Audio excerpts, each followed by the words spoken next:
എന്താണ് ശ്രീകൃഷ്ണ ചിത്രങ്ങൾ വീട്ടിൽ വെച്ചാലുള്ള ഉപയോഗം? മഹാവിഷ്ണുവിന്റെ ദശാവതാരങ്ങളിൽ 9ാമത്തെ അവതാരമാണ് ഭഗവാൻ ശ്രീകൃഷ്ണൻ. മഹാഭാരതത്തിൽ പ്രധാനിയായ ശ്രീകൃഷ്ണൻ വിഷ്ണുവിന്റെ പൂർണ്ണ അവതാരമാണ്.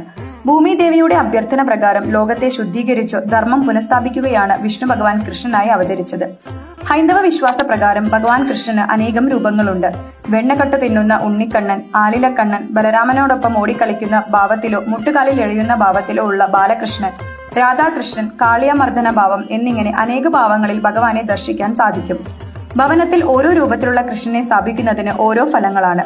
വെണ്ണക്കട്ടു തിന്നുന്ന കണ്ണൻ സന്താന സൗഭാഗ്യത്തിന്, ആലില കണ്ണൻ സന്താന അരിഷ്ടത നീക്കാൻ, അകിട്ടിൽ നിന്നും പാൽ കുടിക്കുന്ന കണ്ണൻ സന്താനങ്ങളുടെ ആരോഗ്യത്തിന്, ഓടക്കുഴൽ ഊതുന്ന കണ്ണൻ കുടുംബ ഐക്യത്തിനും കലഹം ഒഴിവാക്കുവാനും, രാധാകൃഷ്ണൻ ദാമ്പത്യ ഭദ്രതയ്ക്ക്, കാളിയമർദ്ദനം ശത്രുദോഷം മാറാനും സർപ്പദോഷ നിവാരണത്തിനും, ഗോവർദ്ധനധാരി ദുരിതങ്ങളിൽ നിന്ന് മോചനം, പ്രതിസന്ധികളെ തരണം ചെയ്യാനും, രുക്മണി സ്വയംവരം മംഗല്യഭാഗ്യത്തിന്, കുചേലകൃഷ്ണൻ ദാരിദ്ര്യം ഉണ്ടാവാതിരിക്കാനും ഋണമുക്തിക്കും സുഹൃത് ബന്ധങ്ങൾ നിലനിർത്താനും, പാർത്ഥസാരഥി ജ്ഞാന പുരോഗതിക്കും ശത്രുനാശത്തിനും, ഗുരുവായൂരപ്പൻ സർവ്വ ഐശ്വര്യത്തിന്, സുദർശന രൂപം ശത്രു നിഗ്രഹം, ലക്ഷ്മി നാരായണ രൂപം കുടുംബ ഐശ്വര്യത്തിനും കുടുംബത്തിൽ സന്തോഷം നിലനിർത്തുവാനും വേണ്ടി.